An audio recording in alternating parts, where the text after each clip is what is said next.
Wednesday evening சாமி பார்க்க போகிறோன்னு சொன்னதுமே அக்கா பையன் காலையிலேருந்தே ஒரே சந்தோஷமாக தான் குதிச்சுட்டு இருந்தா. அதே மாதிரி போகிறப்பவுமே வந்துட்டு வந்துட்டோம்னு சொல்லிட்டு ரொம்ப எக்ஸைட் ஆகிட்டு இருந்தா. சரி போகிற வழியில் மீனாட்சிக்கு அப்படியே பூ வாங்கிட்டு போயிடும்னு சொல்லிட்டு அம்மன் சன்னதி கிட்ட போய் பார்க்கலாம்னு நினச்சோம்.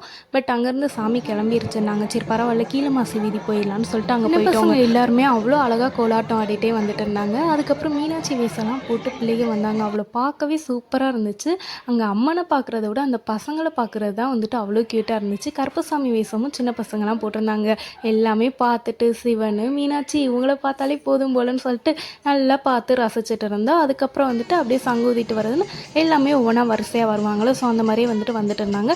அதுக்கப்புறம் தான் மீனாட்சி அம்மன் வந்தாங்கங்க. மீனாட்சி அம்மன் எப்போவுமே சிங்கிளாக தான் வருவாங்க. ஸோ பிரியாவுடையோடு வந்துட்டு சிவன் வந்தார். அதையும் பார்த்துட்டு அதுக்கப்புறம் தான் பின்னாடி மீனாட்சி அம்மன் சூப்பராக கெத்தாக வந்தாங்கங்க. பார்க்கவே அவ்வளோ க்யூட்டாக இருந்துச்சு. சிலையும் மஞ்சளும் சேர்ந்த மாதிரி கட்டிட்டு வந்திருந்தாங்க. கால் மேலே கால் போட்டு உட்காந்து வந்தாங்க. அதை பார்க்கவே க்யூட்டாக இருந்துச்சு. நல்லா ரசிச்சுட்டு திருவிழாக்கு வந்திருக்கோம். இவங்களுக்கு ஏதாவது வாங்கி கொடுக்காம போக முடியுமான்னு சொல்லிட்டு எங்கள் அம்மாவை போட்டு படுத்திட்டாங்க. கூட்டிகிட்டு போயிட்டு சின்னவனுக்கு பெரியவனுக்கு என்ன வேணுமோன்னு சொல்லி கேட்டு அவங்கள சந்தோஷப்படுத்திட்டு அப்படியே வீட்டுக்கு கிளம்பி வந்தாச்சுங்க. வீடியோ பிடிச்சிருந்தா மறக்காமல் லைக் பண்ணிட்டு சப்ஸ்கிரைப் பண்ணிக்கோங்க. பாய்.